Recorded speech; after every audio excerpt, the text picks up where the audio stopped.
O Diário da Região TV apresenta Ferrovia e Companhia, com Cacá Simeão.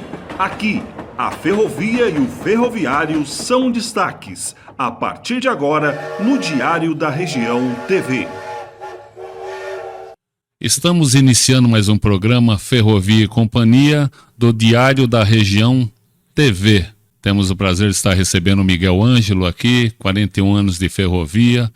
E vamos iniciar perguntando para ele como que foi a sua entrada na ferrovia, de que forma foi, hein, Miguel? Fico grato ter sido convidado, estar participando aqui com vocês e poder expressar esse meu amor pela ferrovia. Tudo começou nos anos 80, quando eu prestei concurso para entrar na ferrovia. Meu pai sempre quis ser ferroviário, mas infelizmente não conseguiu. Meu pai era químico fotográfico. E quando ele percebeu que tinha essa oportunidade de eu entrar na ferrovia, eu prestei o concurso. Só que assim, eu não dei muita atenção em relação a ir para a ferrovia, porque eu sabia que ia ter que trabalhar de sábado e domingo. Aí eu peguei e deixei de lado, falei, não, vou deixar de lado. Continuei, assim, eu era office boy e estava contente, né? Porque andava pelas ruas de São Paulo, parava para ver, às vezes, gravação de novela, dava umas voltinhas nos shoppings. Então, assim, para mim, naquela época, jovem, né? Tinha 15 anos de idade, quando eu era office boy. Tava bom, né? Só que chegou em dezembro de 80, ligaram na minha residência e perguntaram para minha mãe, que ela que atendeu o telefone, né? Se eu não queria entrar na ferrovia, porque minha vaga estava em aberto, eu passei no concurso e estava lá, né? Quando eu cheguei do serviço, minha mãe me comentou. Aí conversei com meus pais, né? Tanto com a minha mãe quanto com meu pai. Eu fiquei pensando, não vou, né? Aí eles me explicaram os prós e os contras, né, que se tem, né, de estar ou não estar na ferrovia, um emprego bom, né? Aí eu falei, o emprego está me procurando, tem essa orientação dos meus pais que é um emprego bom, vou lá. Acabei, né, terminando a minha inscrição lá, porque eu tinha sido aprovado, e fiquei por esses 41 anos na ferrovia, porque assim, você cria raiz, você acaba conhecendo, apesar de que, assim, tudo na vida, né? Você tem um lado bom, um lado ruim, o prós e o contra, né? Que eu acabei optando por ficar. Tinha o seu lado ruim de trabalhar o sábado e domingo, mas tinha um lado bom, tinha um bom salário, era um bom emprego, tinha estabilidade. E assim, dou graças à ferrovia, né? De eu ter conseguido tudo que eu consegui na minha vida, foi através da ferrovia, né? Casa, carro, tem uma chácara. Então, assim, para mim a ferrovia foi uma mãe para mim. Me ensinou várias coisas, as amizades que eu criei com você. Obrigado, inclusive, é o meu irmão, somos amigos, Miguel é meu irmão do praticamente coração. irmãos, né, Cacá? Com certeza. Eu não me recordo se eu comentei a respeito disso, mas assim, eu prestei o concurso para entrar na FEPAS, que é Ferrovia Paulista Sociedade Anônima. Aí depois virou CPTM. E quando eu fiz esse curso, você aprendia de tudo lá. Tudo, exclusivo, todos os mínimos detalhes para ter um conhecimento de carga. Pra você ter uma ideia, nós tínhamos aula de geografia, para conhecer a geografia da região nossa, de estado nosso, que a ferrovia circulava. Apesar de que ela tinha algumas ramificações, né? Que tinha coligações com outros estados, a gente tinha que ter um conhecimento geral disso daí. Tínhamos aula de português, matemática, geografia e aula técnica em específico de conhecimentos de ferrovia. Foi muito bom, assim, foi um aprendizado muito bom, a gente aprendia a fundo mesmo. E era gostoso, era uma turma boa, uma turma legal. Antes da nossa formatura, fizemos um passeio para o Museu Ferroviário de Jundiaí, muito bom, tenho fotos, tenho recordações.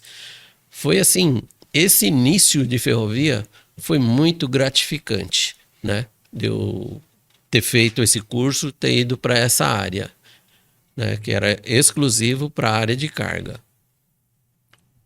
E assim que eu finalizei o curso, fui designado para trabalhar na Barra Funda. Barra Funda, sim, tinha um pátio enorme, né? Tinha a estação do subúrbio e ligado a ela, né, ao lado dela, tinha o pátio do carga, Exatamente. que era enorme. Ali eu lembro que manobrava, eu trabalhei ali na rua Tajipuru, manobrava inclusive os trens de longo percurso, tinha tudo, né? E hoje a gente chama, por exemplo, eu lembro do subúrbio com muita saudade, porque quando eu comecei a trabalhar, eu trabalhava na estação de Quitaúna, e ela era chamada a princesinha do subúrbio, né? E hoje a gente fala do trem metropolitano, não é trem de subúrbio, trem metropolitano, né? Mas o subúrbio era muito, era mais assim, mais afetuoso, a gente falava com muito amor e carinho, né, Miguel? Nossa, muito bom. Isso que você falou faz sentido mesmo, né? Antigamente usava-se esse termo subúrbio, os trens de subúrbio, hoje trem metropolitano, né? Porque São Paulo é uma metrópole, né? Tem as suas cidades satélites, né? Que tem a ferrovia, passa pelas outras cidades vizinhas também, né? Tem as ligações, né? E assim, foi muito gostoso esse começo. Trabalhando lá na estação do carga da Barra Funda, além das amizades que eu fiz lá, os conhecimentos, né? Trabalhei em alguns setores, trabalhei no setor de agência, né? Que era um setor da parte voltada mais administrativa, do controle dos trens de carga, né? Depois trabalhei também no setor de bagagem, onde fazia parte de transportes de mercadorias, não só pessoa física, quanto pessoa jurídica também, né? Da bagagem eu fui trabalhar na composição. Assim, é um nome assim, até que interessante, né? Composição é um setor onde você compõe o trem de carga, ou seja, você monta um trem de carga, né? Agrupa vagões conforme o seu tipo de mercadoria que ele está carregando e o seu destino. Tanto assim, uma coisa assim que me marcou muito, assim, que eu não esqueço, né, que é uma coisa diferente, que se a gente fala para qualquer pessoa que desconhece assim a fundo, né, a ferrovia nessa área de carga, teve um cara que eu conheci lá, colega de serviço, ele me mostrou o olerite dele, eu achei até engraçado, dei risada na hora. O cargo dele estava como compositor. Mas não compositor musical, né? Não. Por isso mesmo, assim, é algo assim meio inusitado, né? O compositor seria o cara, como eu disse, né? Ele compõe o trem, ele monta o trem conforme, né? Porque assim, para cada vagão tem uma fatura, né? Da mercadoria que ele está carregando. E assim, às vezes são 3, 4, 10 vagões, tudo depende da empresa que estava se utilizando da ferrovia, né, para levar as suas mercadorias. Era a quantidade de vagões, né, a quantidade de mercadorias que ela tinha na cidade. Na Barra Funda tinha cerveja, tinha cimento, eu não me recordo todas assim, né? Mas várias coisas. Tinha até transporte de carro também. Tinha transporte de carga, de carro para a Bolívia, né? Tinha carros para a Bolívia. Eles mandavam carros para a Bolívia. Nós tínhamos o sistema rodoviário que as cargas que vinham do interior aí eram entregues no domicílio das pessoas, né? Sim. Tinha situações de transporte até de animais também. Transportava às vezes galinha, bode, assim, era de acordo com a necessidade de cada pessoa, né, e das possibilidades da ferrovia. Tem muitas histórias inéditas, né, que a gente não pode nem comentar aqui, porque virou piada, né? Tanto cachorro como vinha também engradado de galinha, frango, essas coisas todas, né?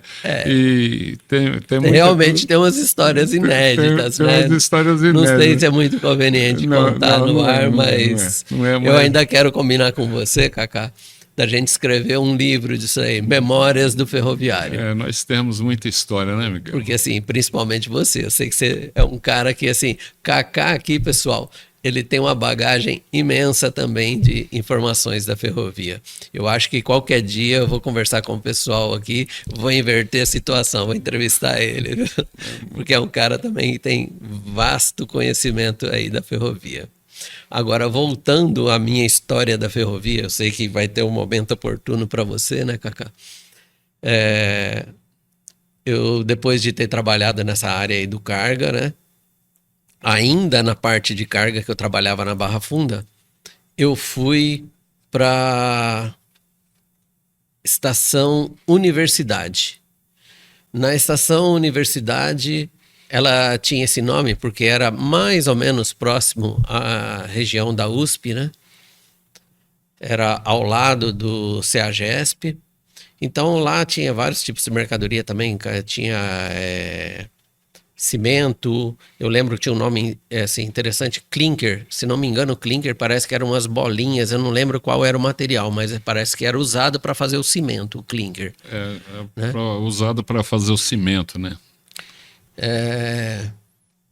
Que mais? Era, isso daí era... Bom, tinha os cimentos, porque tinha Votorantim do lado, né, que transportava também para outras cidades, né? Bordon. Bom, eram várias empresas que se utilizavam da ferrovia para esse tipo de transporte. Eu trabalhei na universidade, acredito que por 1 ano, 2, né? Outra coisa, Miguel, você acompanhou a mudança da FEPASA para a CPTM, como foi essa transição? Como você viu essa transição da FEPASA para a CPTM? Olha, a transição, assim, foi meio que... Eu não tenho assim, um termo assim, em específico para dizer, mas nós ficávamos meio que com o pé atrás, porque estávamos tão acostumados com a FEPASA, aí surgiu a CPTM, né, que aí dividiu-se, né? Aquilo que era carga virou, ou melhor, continuou a FEPASA. O que era subúrbio, né, o metropolitano, virou CPTM. Então se tornaram praticamente 2 empresas distintas, né? E eu acabei optando por ir para a área de subúrbio. Por quê? Após trabalhar no carga, né, que nem eu te falei, eu trabalhei na Barra Funda, fui para a universidade, trabalhei um tempo lá. De lá eu fui para Jurubatuba carga também. Trabalhei, acredito que por 1 ano, 2, talvez lá. De lá houve uma outra necessidade de eu ser deslocado para trabalhar próximo de novo àquela estação de universidade, só que eu trabalhei numa cabininha de staff, né? Conforme a necessidade, né? Me chamaram. Licenciar o trem, a gente falava de Pinheirinho, né? O trem partia de Osasco e até Pinheiros, né? E somente para um aditivo, né, da transição da FEPASA para a CPTM, né? A FEPASA foi federalizada para ser privatizada, né? Ela foi para a Rede Ferroviária Federal para depois ela ser dada para a Ferroban, né? Foi criada a Ferrovia Bandeirantes, né? Que hoje já é rumo, né? Já passou... praticamente a própria Ferroban, ela não cumpriu o contrato, né? E acabou passando para a Ferroban, né? Ou melhor, teve a ALL também, né? A ALL, a América Latina Logística, né? Isso. Praticamente esse pessoal, essas empresas aí que tomaram conta da FEPASA, elas degradaram todo o sistema, né? Tanto como trilhos, como dormentos, né? Estações abandonadas. E hoje... foram assim... Hoje é arrumo, né? Antigamente a gente, só entrando um pouquinho no assunto, antigamente a gente tinha o controle de tráfego era por CTC e praticamente você tinha uma norma de circulação de trens. O trem para descer para Santos, ele descia com 1.500 toneladas, tracionada por 2 locomotivas, né? Sim, na época que eu trabalhei em Jurubatuba tinha isso daí. Então, agora, quando entrou a Ferroban, era 6.000 toneladas com 2 locomotivas tracionando.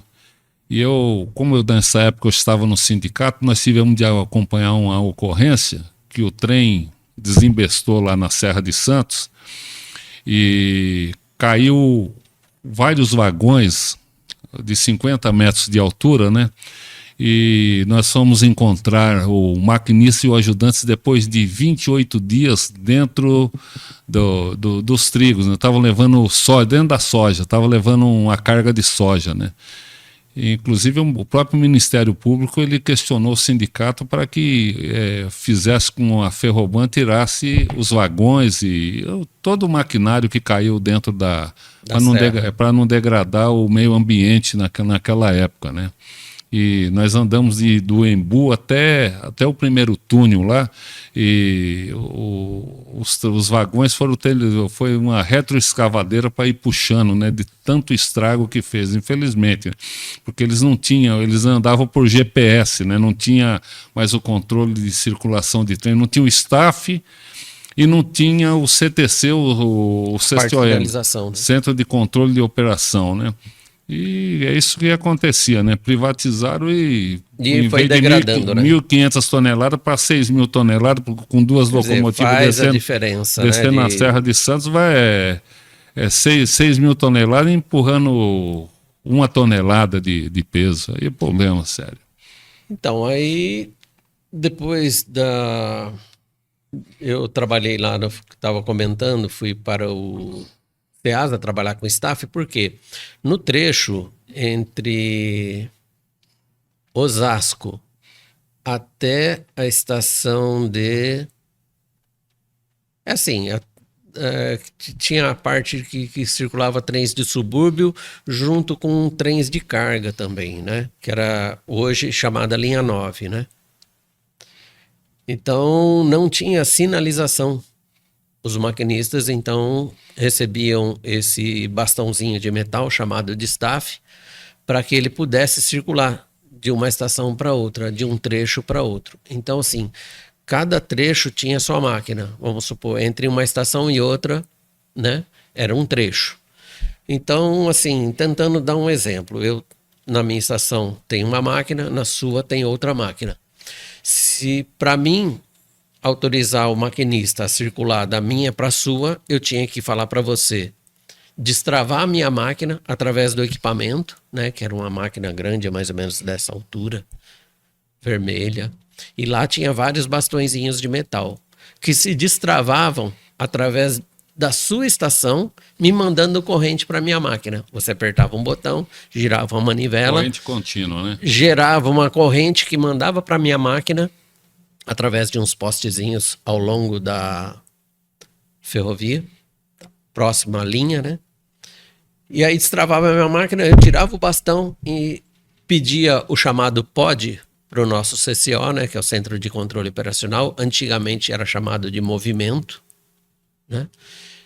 Falava, ó, eu tenho bastão para que o trem de prefixo tal circule da minha estação para a estação tal.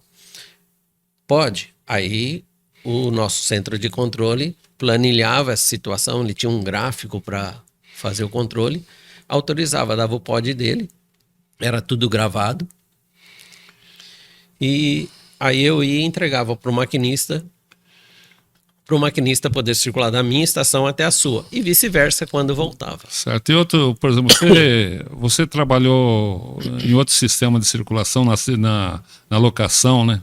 Tinha as locações nos trechos para você autorizar o trem passar o sinal. Quando travava lá o centro de controle, você não conseguia fazer, eles não conseguiam fazer o sinal. Então você tinha de dar um telegrama para que o trem fosse até um outro sinal, com o número de telegrama passando o sinal a perigo. Esse era um outro sistema também usado, né? O telegrama, né?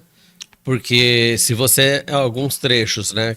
Que se desse algum problema ou de sinalização ou algum problema na máquina de staff que seja, nós tínhamos um bloco, né, de licença, e essa licença seria uma liberação também, assim como o staff, para o maquinista circular do trecho da onde ele está pegando aquela licença e até o trecho seguinte.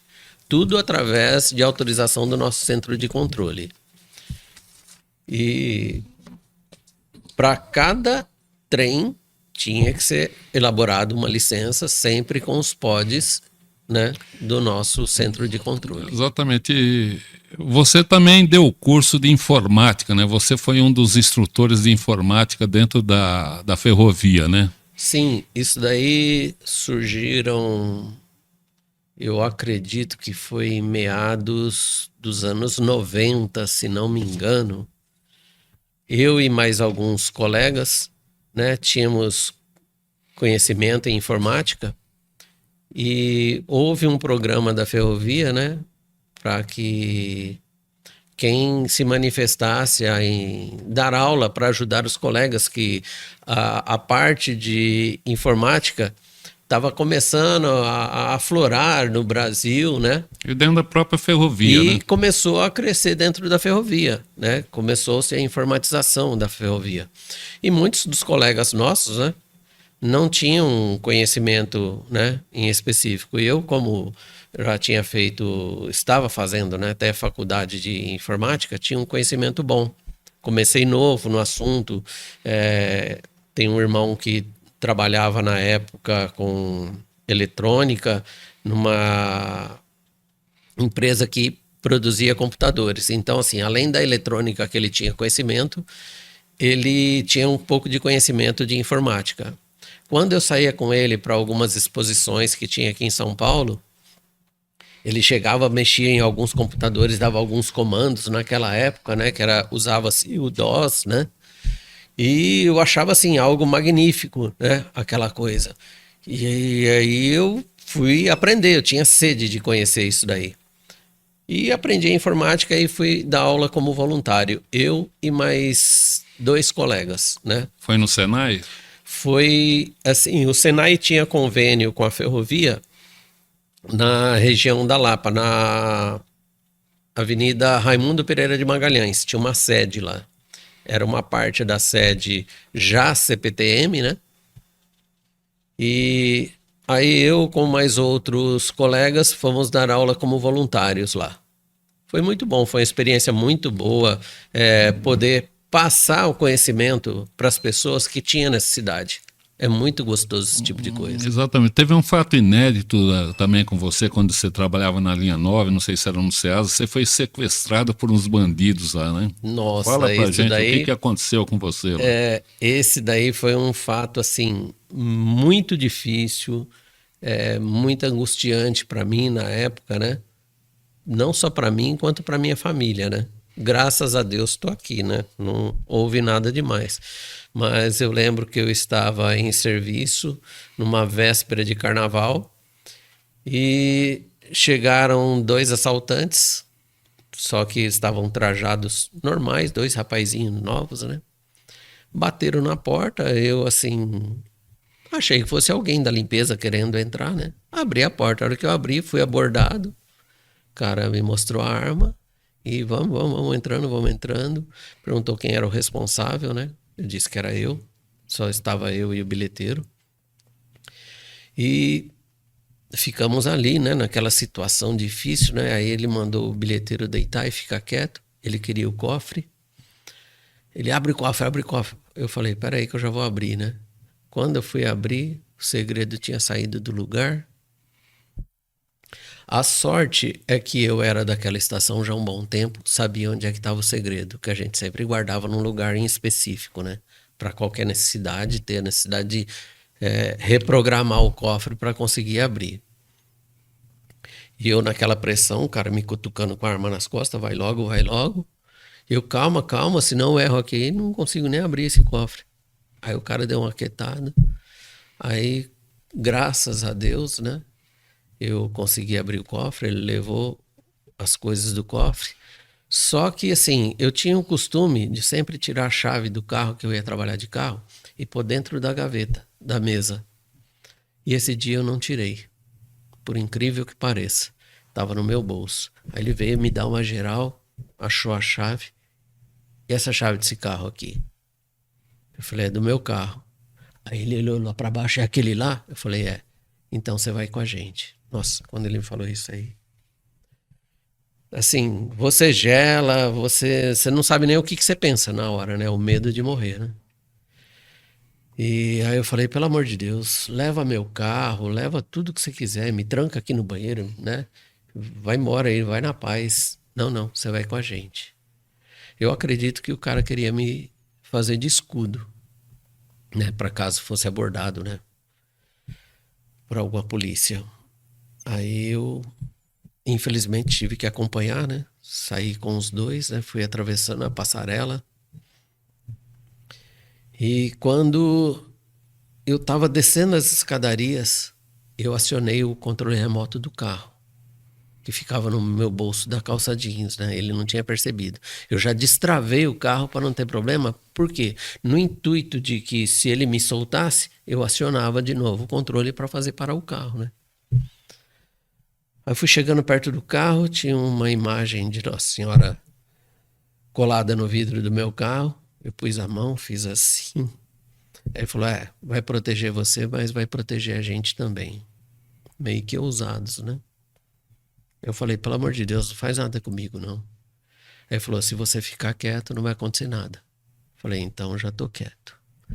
Aí ele saiu com tudo, desceu a calçada, assim, que eu colocava o carro em cima da calçada próxima à escadaria.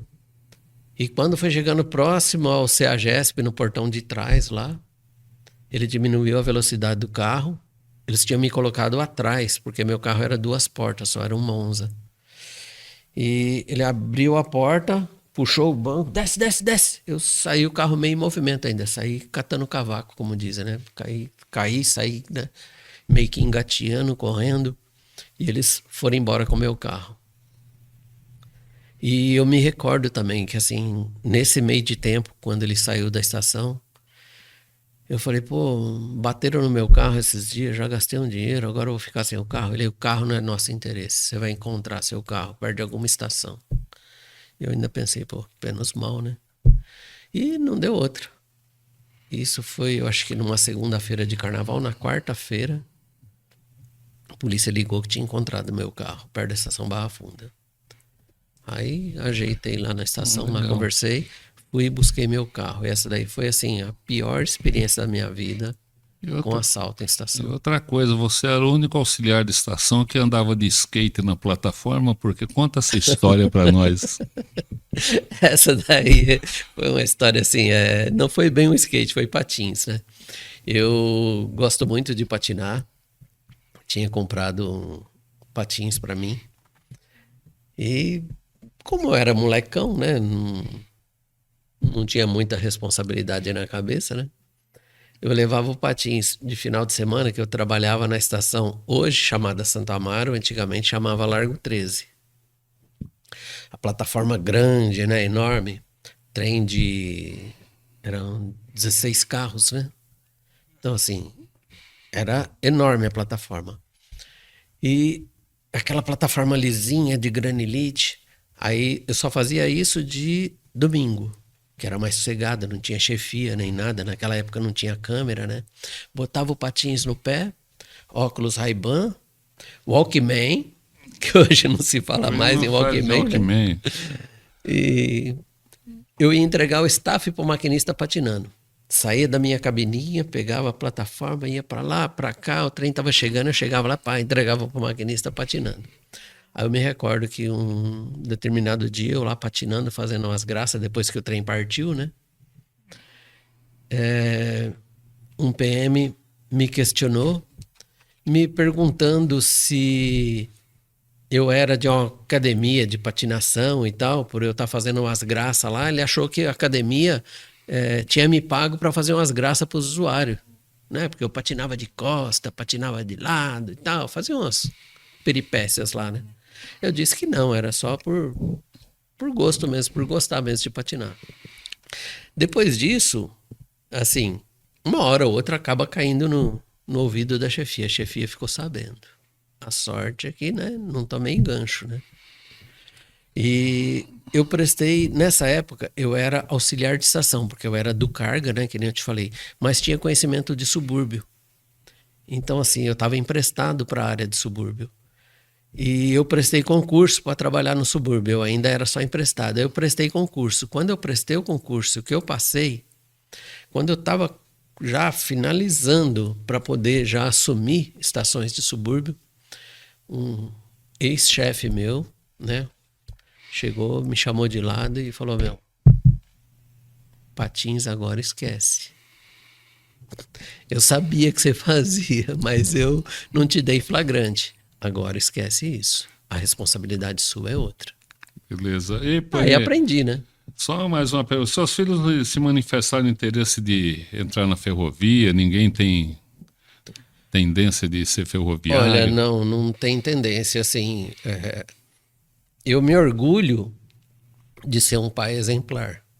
Porque eu consegui galgar o cargo de chefe quando, assim, eu me aposentei com o cargo de chefe geral de estações, né?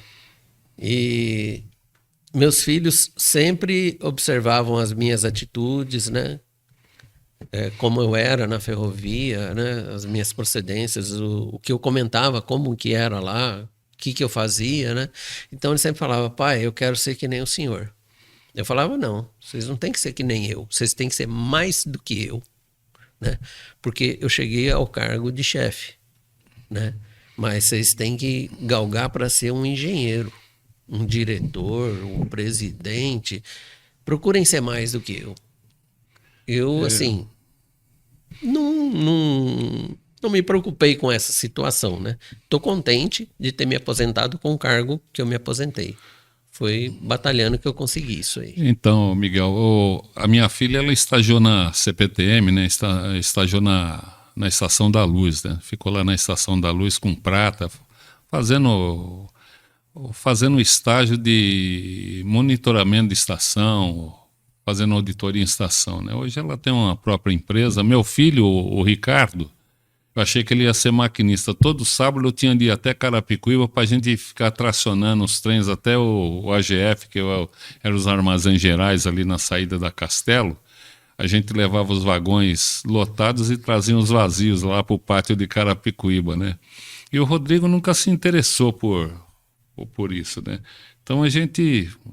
Você acha que o filho vai ter um... Não, é muito... Mas acaba... que assim, enquanto é criança, né? Ele tem uma visão diferente da coisa, né? Não, assim como nós, né? O Ricardo hoje é TI, o Rodrigo é engenheiro, né?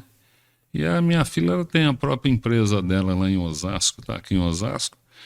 E a gente preza muito pela ferrovia, porque foi tudo daqui que nós tiramos, né? Sim, Não é? graças a Deus. Os ferroviários, a gente que te fala assim, nós trabalhamos 40 anos, nós somos uma família, tem compadres, tem comadres, tem pessoas que se casaram dentro da própria ferrovia, né? E a gente, de vez em quando, se encontra com os amigos, é uma grande satisfação, parece que é aquele parente distante que a gente não se via há muito tempo, né? Isso aí... Aí é o seguinte, você se aposentou como chefe de estação. Antigamente o chefe de estação, ele era um mandatário da cidade, ele fazia casamento. Quase um prefeito, né? Fazia casamento, prendia, soltava, né? E hoje em dia a coisa mudou, né? Mudou muito. Mudou assim muito. Como os professores, né? Eles tinham um status, né? Com certeza. Professor antigamente era uma pessoa de status. Hoje não tem muito mais, né? Não é como era antigamente, as coisas mudam muito. Assim como você falou, né? O chefe de estação, ele tinha aquele status, né? Dele numa cidade, principalmente as cidades do interior, né? Ele era, nossa, bem visto, né? Então eu queria mandar um abraço para a Ana Angélica, para o Lucas Oliveira, para o DJ Santu, né? Que está participando aí. E você participe também pelo telefone 97590-2620, né? Participa do nosso programa Ferrovia e Companhia com Cacá Simeão. Será um prazer aqui estar recebendo aí as suas sugestões também, né?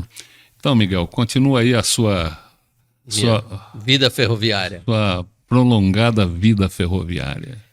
Nossa, a vida ferroviária foi muito boa para mim, sim. Foi uma experiência de vida que você tem. Porque, assim, conforme você vai galgando alguns cargos, né? Que nem eu comecei como CFT, aí depois de CFT auxiliar de estação, do carga, de auxiliar de estação eu não fui bilheteiro, porque na época quem já tinha o colégio, né? Já tinha feito colégio, já podia prestar direto para auxiliar de supervisor, e eu prestei e passei em 6º colocado. Aí eu me recordo que o colega até me apelidou, ao sexto, porque eu fui o 6º colocado de 360 candidatos. Então, assim, graças a Deus tive esse meu desempenho bom, né? E de auxiliar de supervisor, consegui para hoje chamado de chefe geral de estações. Aí depois mudaram para SGE, que é supervisor geral de estações, né? Mas continuando, tipo assim, a mesma função, né? Só mudou o nome. E outro fato que aconteceu com você, você caiu caminhando na via, daqui a pouco a via desapareceu de você, você caiu dentro de um buraco. Conta aí o que é essa história aí. Bem lembrada essa história aí. Eu tinha passado até que recente, né, para chefe nessa época, né? Eu trabalhava na estação de Itapevi. E que, por sinal, foi meio que assim, né? A cada tempo, o chefe escolhia, né? Ele fazia um sorteio de quem ia trabalhar em que estação, né? Ele fazia um rodízio de pessoal, isso você lembra, né? Aí eu me recordo que eu tinha passado para chefe e assumi a estação de Jardim Silveira. Eu mal assumi a estação de Jardim Silveira, ele se sentia já na necessidade de trocar as pessoas, né? Trocar as chefias. E aí ele dava a oportunidade, né? Você lembra disso? De você escolher algumas estações, né? Que você tinha interesse em trabalhar. E eu coloquei algumas que era próximo da minha residência, só que por eu ser novato, fulano de tal já escolheu essa, fulano de tal escolheu essa, já escolheu essa.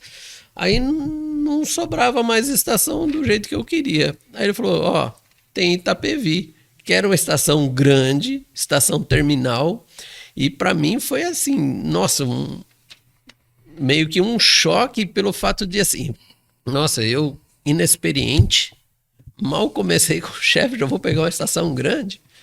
Graças a Deus dei conta, gostei, é uma estação de grande aprendizado e foi muito bom. E nela foi onde teve a reforma.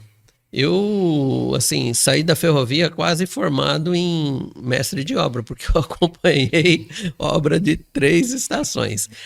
Aí, quanto ao meu acidente de Itapevi, o fato ocorreu o seguinte, estava tendo a reforma da estação, né? Estava em obras e meu chefe tinha solicitado para mim informar para ele quando é que ia ficar pronta a plataforma tal lá, né? Que precisava começar a fazer a circulação dos trens novamente. Eu disse que ia procurar um mestre de obra para passar essas informações para ele, né? Eu ia pegar as informações do mestre de obra, que ele tinha, né, detalhes de tempo, né? Desci na parte baixa, né, na parte de trilhos, né? Tava caminhando, só que tinha um buraco novo lá que era utilizado, que eles fizeram, né, para passar a parte de fiação de sinalização, só que o buraco não estava sinalizado e nem cercado, né? Fizeram e acabaram deixando daquela maneira. E eu fui cumprimentar uns vigilantes que estavam na ponta da plataforma, virei, opa, e aí, como é que você tá? E pum, caí no buraco. O buraco era raso, mais ou menos na profundidade do meu joelho, só que o que me ocorreu? Eu caí com os 2 pés junto. E aí depois meu chefe me comentou que assim, quando você cai com 2 pés junto em um buraco, coisa parecida, você tem a tendência de não levar a mão para se proteger, e sim abaixar a mão para tentar achar o chão que você não achou. E por isso que eu caí e bati o rosto. Esse meu lado direito aqui, eu tenho platina nele. Graças a Deus, assim, não tenho nenhuma cicatriz, né, em relação a essa minha cirurgia. Eu caí, logo, né, o pessoal viu que eu levei aquela queda, né? Já me ajudaram, me auxiliaram, me levaram para o pessoal da segurança. O pessoal da segurança já me levou direto para o hospital. E logo em seguida fui orientado aí num especialista E eu comentei com ele, falei, ó, eu não gostaria de ficar com aquelas cirurgias de tipo Frankenstein. Ele falou, não, você vai gostar do nosso trabalho. Fez a cirurgia, que graças a Deus, ó, tô inteirinho. Beleza. Hoje você mudaria algo na ferrovia se você fosse presidente da CPTM ou da Via Mobilidade? Olha, assim, de momento, não tem assim o que dizer em questão de mudar. A ferrovia em si tá boa. Alguns detalhes sempre tem. É questão de maior quantidade de trens, né? Para que se tenha mais comodidade para os passageiros, né? E tentar, assim, deixar o melhor possível de comodidade para as pessoas. Porque a ferrovia, de um modo geral, assim, sempre gostei. Tem alguns problemas de atraso, tem algum problema de manutenção. Tem, mas tudo na vida tem. É aquilo que eu comentei, tudo na vida tem seu alto, tem seu baixo. Tem seu lado bom, seu lado ruim. Né? Então, assim, não dá para você falar que eu vou deixar a ferrovia 100%, 1000%. Sempre vai acontecer alguma coisinha, vai aparecer alguma coisinha que alguém vai reclamar, isso é normal. Mas eu pediria, assim, como é feito, ainda é feito nos dias de hoje, né? Uma pesquisa de como está o andamento da ferrovia. Baseada em pesquisas com os usuários, é que você fica sabendo o que tem que ser melhorado. Se é uma questão de limpeza, se é uma questão de manutenção, se é uma questão de maior fluxo de trens para ter um intervalo menor. Um headway maior, né? O de intervalos. Não, intervalo menor. Menor. Né? Para que tenha uma quantidade. Menor. Nós, por falar nisso, nós deixamos 100%, né, o público usuário aí. Sim, satisfeito, né? O usuário, pelo menos quando nós saímos, o usuário tinha satisfação. Não vou dizer que não tinha reclamação. Reclamação sempre tem, né? Porque assim, nem Cristo agradou a todos. Imagina uma ferrovia agradar a todos, né? Então é meio difícil, né? Porque ela é muito ampla. Mas né? nós éramos cobrados diariamente, tanto na limpeza... Tudo éramos cobrados e tudo executávamos. Fazíamos o máximo, dava o máximo da gente para que a ferrovia andasse direitinho. Você recebeu várias excelências na... Sim, recebi 5 excelências na tratativa de estação. Porque a nossa chefia tinha esse programa de excelência, aí vinha a auditoria na estação para fazer o levantamento se eu tinha desempenhado de acordo, né, com as minhas atividades, com as minhas obrigações com a minha estação ali, o meu trecho, né? E assim, graças a Deus, no tempo que houve esse programa de excelência, eu fui contemplado 5 vezes. Infelizmente... Durante 5 anos. 5 anos, mas os diplomas vinham para os mais dotados, né? Para os mais... sim, houve alguns contratempos, né? Mas...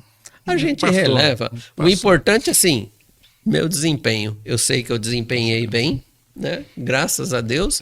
E tenho ainda, assim, várias chefias amigas, vários colegas. O pessoal tem saudade principalmente da minha e da sua administração, né?